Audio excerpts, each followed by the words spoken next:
Good morning. आज पुनः आपका श्री शिव और विश्वनाथ शिक्षण संस्थान के वीडियो क्लास में स्वागत है। आज हम आपको कक्षा 10 सोशल साइंस सामाजिक विज्ञान यूनिट 2 के बारे में ज्योग्राफी अर्थात भूगोल के बारे में बताएंगे।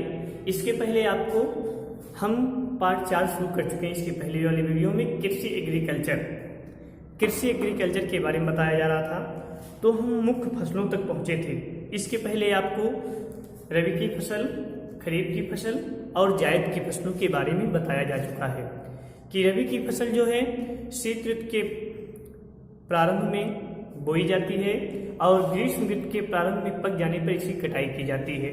रबी की फसलों में जैसे हम आपको बता चुके थे, गेहूं है, चना है, मटर है, जौ है, सरसों है, अलसी हैं, ये सब जो हैं रबी की फसलें हैं। इसके बाद खरीफ की फसलों को आपको बताया गया था। खरीफ की फसलें जो हैं वर्षा ऋतु के प्रारंभ में बोई जाती हैं और शीत ऋतु के प्रारंभ में पक जाने पर इनकी कटाई होती है।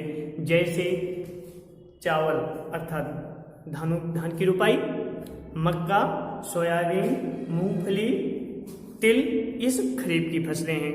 तीसरा हम आपको बताए थे जायद की फसलें। जायद की फसलें जो हैं ये ग्रीष्म ऋतु के प्रारंभ में बोई जाती हैं और वर्षा ऋतु के प्रारंभ में पक जाने पर इनकी कटाई की जाती है। इसमें जायद की फसलों को उगाने के लिए या फिर कहेंगे जायद की फसलों को विकसित और उत्पादन करने के लिए इनको बहुत कम समय लगता है। अर्थात इनको ये फसलें 2 से 3 महीने में ही तैयार हो जाती हैं। जैसे खरबूज है, ककड़ी है, तरबूज है, उड़द है, ये सब जायद की फसलें हैं। चलो अब हम बात करते हैं मुख्य फसलों की। जैसा कि हम ब्लैक बोर्ड पर लिख चुके हैं कि मुख्य फसलें क्या हैं। भारत की मुख्य फसलों में ध्यान देंगे चावल, गेहूं, मोटे अनाज, मक्का और दालें हैं। ये सब भारत की मुख्य फसलें हैं। हम आपको बताए थे कि भारत में खाद्य अथवा गैर खाद्य फसलों के उत्पादन में विविधता के कारण देश की मृदा, जलवायु, ध्यान देंगे, देश की मृदा, जलवायु तथा कृषि पद्धति में अंतर होने के कारण से भिन्न भिन्न क्षेत्रों में भिन्न भिन्न प्रकार की फसलें उगाई जाती हैं। आप देखोगे, जैसे एक छोटा सा उदाहरण आपको बताएंगे। पश्चिम बंगाल, उड़ीसा है। पश्चिम बंगाल, उड़ीसा में केवल धान की फसल का ही उत्पादन किया जाता है, अर्थात चावल का ही उत्पादन किया जाता है ना। लेकिन वहीं उत्तर प्रदेश को ले लीजिए, अपने प्रदेश की बात करिए, तो इसमें लगभग जायद की फसलें, खरीफ की फसलें और रबी की फसलें, तीनों प्रकार की फसलों का उत्पादन किया जाता है। ऐसा है ना। ठीक, अब हम बात करते हैं मुख्य फसलों में। जैसे चावल है, क्या है? चावल।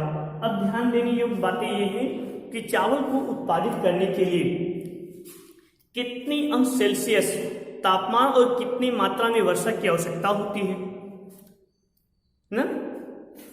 चावल एक खरीफ फसल है, ध्यान देना, चावल एक खरीफ की फसल है या वर्षा ऋतु के प्रारंभ में इसकी रोपाई या बुआई की जाती है। चावल का उत्पादन करने के लिए उच्च तापमान अर्थात 25 अंश सेल्सियस से अधिक किसकी आवश्यकता होती है? तापमान की। ध्यान देना, चावल का उत्पादन करने के लिए सबसे पहले 25 अंश सेल्सियस से तापमान की आवश्यकता होती है। ये चलो तापमान हो गया। अब वर्षा की बात करते हैं। और अधिक आर्द्रता अर्थात 100 सेंटीमीटर से अधिक, कितना?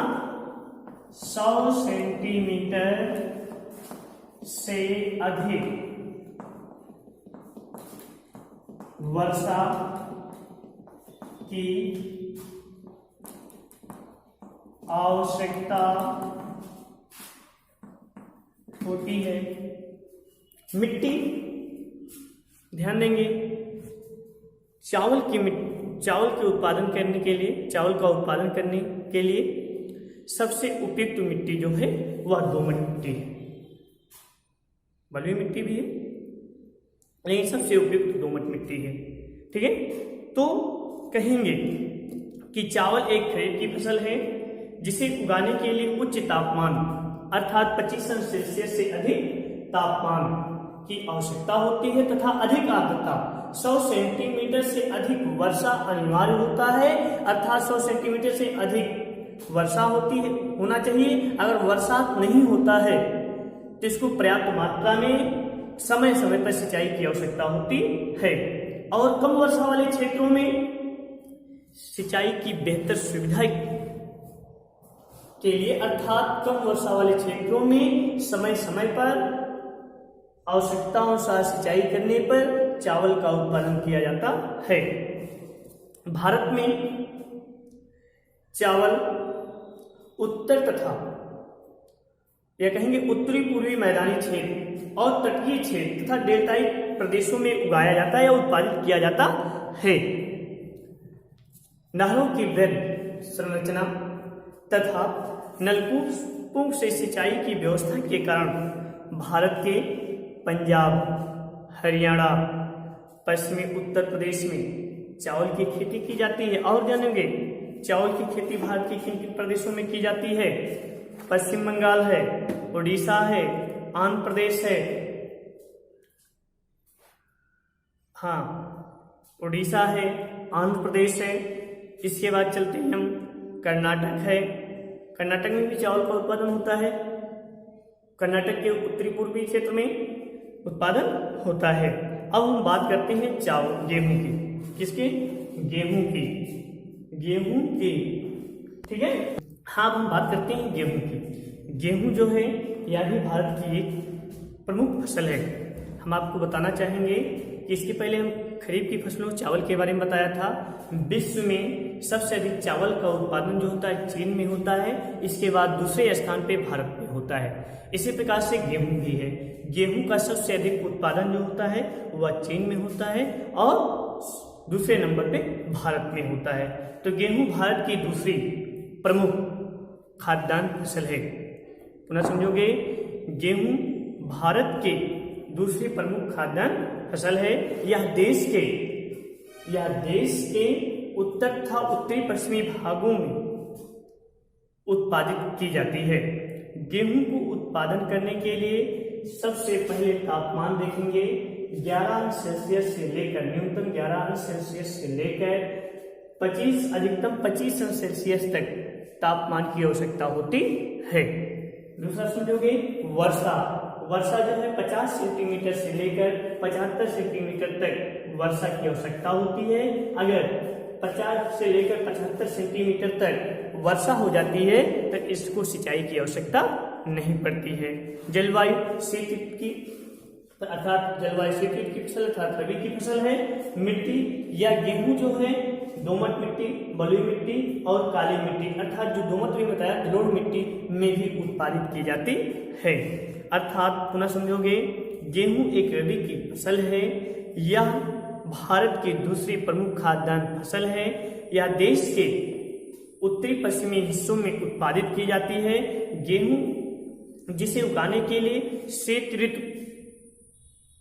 तथा पकने के लिए ग्रीष्म ऋतु की आवश्यकता होती है। यह होना अनिवार्य है, धूप का होना अनिवार्य है। गेहूं की फसल को 11 अंश सेल्सियस से लेकर 25 अंश सेल्सियस तक तापमान की आवश्यकता होती है। 50 सेंटीमीटर से लेकर 75 सेंटीमीटर तक वर्षा की आवश्यकता होती है। गेहूं की फसल जो है दोमट मिट्टी, बलुई मिट्टी, चिकनी मिट्टी और काली मिट्टी में भी होती है। अब ध्यान देंगे, आप लोगों को भी बताया जलोढ़ मिट्टी शब्द आया ना। जलोढ़ मिट्टी किसे कहते हैं? जलोढ़ मिट्टी किसे कहते हैं? जलोढ़ मिट्टी गंगा, सतलुज और ब्रह्मपुत्र नदियों के द्वारा बहाकर लाए गए मलबे के द्वारा परत दर परत के रूप में जमा होने के फलस्वरूप जलोढ़ मिट्टी का निर्माण हुआ है, अर्थात गंगा, ब्रह्मपुत्र, सतलुज नदियों के द्वारा बहाकर लाए गए निक्षेपों के द्वारा जलोढ़ मिट्टी का निर्माण हुआ है। जलोढ़ मिट्टी गेहूं के उत्पादन के लिए सबसे उपयुक्त माना जाता है। यह मिट्टी मैदानी क्षेत्रों में अधिक मात्रा में पाई जाती है।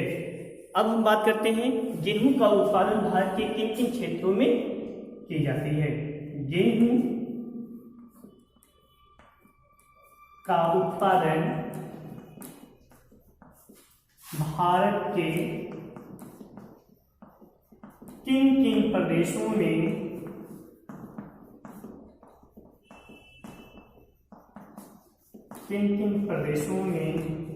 की जाती है। क्वेश्चन बनता है, अभी आपसे कोई पूछ ले गेहूं का उत्पादन भारत के किन किन प्रदेशों में की जाती है, तो आप क्या बताओगे? आप यही बताओगे गेहूं का उत्पादन भारत के उत्तर प्रदेश, आंसर में बताओगे उत्तर प्रदेश, पंजाब, हरियाणा, उत्तर प्रदेश, पंजाब, हरियाणा, राजस्थान, बिहार, मध्य प्रदेश के प्रदेशों में या राज्यों में गेहूं का उत्पादन अत्यधिक मात्रा में किया जाता है। अब हम बात करते हैं मोटे अनाज की। हाँ, अब हम बात करते हैं मोटे अनाजों की। तो भारत में उगाए जाने वाले प्रमुख मोटे अनाज जो हैं, अनाजों में आपका ज्वार है, बाजरा है और रागी की फसलें प्रमुख हैं। तो सबसे पहले हम उदाहरण के लिए लेते हैं ज्वार। ठीक है, ज्वार लेते हैं। ज्वार क्षेत्रफल तथा उत्पादन की दृष्टि से देश का तीसरा महत्वपूर्ण खाद्यान्न है। इस फसल के लिए सिंचाई की अधिक आवश्यकता नहीं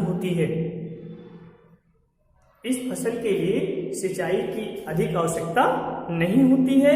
यह अधिकांश आर्द्र वाले क्षेत्रों में उत्पादित की जाती है, अर्थात जहां नमी युक्त वाले क्षेत्रों में उत्पादित की जाती है। अब दूसरा बताएंगे आपको बाजरा का उत्पादन बलुआ तथा उथली काली मिट्टी पर किया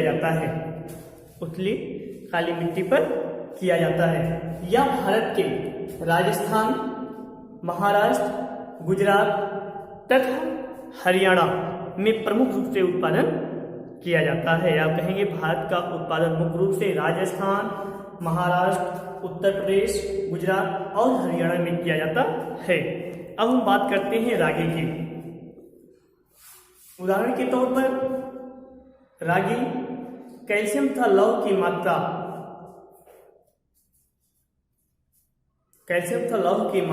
अधिक पाई जाती है, अर्थात रागी में कैल्शियम तथा लौह की मात्रा अत्यधिक मात्रा में पाई जाती है। फाइबर था सूक्ष्म पोषक तत्वों में ही रागी अच्छी मात्रा में पाई जाती है। रागी शुष्क प्रदेशों में उगाई जाने वाली फसल है। यह लाल, काली, बलुआ, दोमट तथा उथली मिट्टियों में उपजाई जाती है। रागी के प्रमुख उत्पादक राज्यों में भारत के कर्नाटक, हिमाचल प्रदेश, उत्तराखंड, सिक्किम, अरुणाचल प्रदेश तथा झारखंड प्रमुख रूप से आते हैं। अब हम बात करते हैं मक्का की। ठीक है, हाँ बेटा, अब हम मक्के की बात कर रहे हैं। मक्का क्या है? इस फसल से अर्थात मक्का फसल से हमें खाद्यान्न तथा चारा दोनों की प्राप्ति होती है। जैसे कि ब्लैक बोर्ड पे लिख चुके हैं कि मक्का इस फसल से खाद्यान्न तथा चारा दोनों उपलब्ध होते हैं। मक्का एक खरीफ की फसल है, ध्यान देना, मक्का एक खरीफ की फसल है, लेकिन यह बिहार में रबी के मौसम में उगाया जाता है। ये भी ध्यान देना, मक्का एक खरीफ की फसल है, लेकिन यह बिहार में रबी के मौसम में उगाया जाता है। फिर देखोगे मक्का को 21 सेल्सियस से लेकर 27 सेल्सियस तक तापमान की आवश्यकता होती है। मक्का को विकसित होने के लिए, फिर पुनः समझोगे, मक्का को विकसित होने के लिए 21 अंश से लेकर 27 अंश सेल्सियस तक तापमान की आवश्यकता होती है। इसके बाद मक्का पुरानी जलोढ़ मिट्टी में अत्यधिक मात्रा में विकसित होती है, अत्यधिक मात्रा में अत्यधिक मात्रा में उत्पादित की जाती है। पुनः समझोगे, इस फसल से खाद्यान्न तथा चारा दोनों की प्राप्ति होती है, दोनों उपलब्ध होते हैं। मक्का एक खरीफ की फसल है जो 21 अंश सेल्सियस से लेकर 27 अंश सेल्सियस तक तापमान में पुरानी जलोढ़ मृदा में उगाई जाती है, या बिहार में रबी के मौसम में भी उगाई जाती है। प्रौद्योगिकी के विकास, निवेश, उच्च पैदावार वाले बीजों की उपलब्धता, उर्वरकों के उपयोग तथा सिंचाई के साधनों के विस्तार के बाद मक्का का उत्पादन तेजी से बढ़ रहा है। यह भारत के कर्नाटक, उत्तर प्रदेश, बिहार, आंध्र प्रदेश तथा मध्य प्रदेश में प्रमुख रूप से उगाया जाता है। पुनः समझोगे मक्का के बारे में, मक्का से या मक्का फसल से खाद्यान्न तथा चारा दोनों प्राप्त होता है। मक्का को उगाने के लिए या मक्का को 21 अंश सेल्सियस से 27 अंश सेल्सियस तक तापमान की आवश्यकता होती है, सिंचाई की भी आवश्यकता होती है। मक्का पुरानी जलोढ़ मृदा में उगाई जाती है। प्रौद्योगिकी के विकास, निवेश, उच्च पैदावार वाले बीजों की उपलब्धता के कारण तथा उर्वरकों के उपयोग और सिंचाई की आवश्यकताओं अनुसार सिंचाई की आवश्यकता करके इसको अत्यधिक मात्रा में उगाया जा सकता है। यह भारत के कर्नाटक, उत्तर प्रदेश, बिहार, आंध्र प्रदेश तथा मध्य प्रदेश में प्रमुख रूप से उगाया जाता है। धन्यवाद। आज के वीडियो में इतना ही। आगे जो है अनाज के बारे में, दाल के बारे में आगे हम बताएंगे। तब तक के लिए धन्यवाद।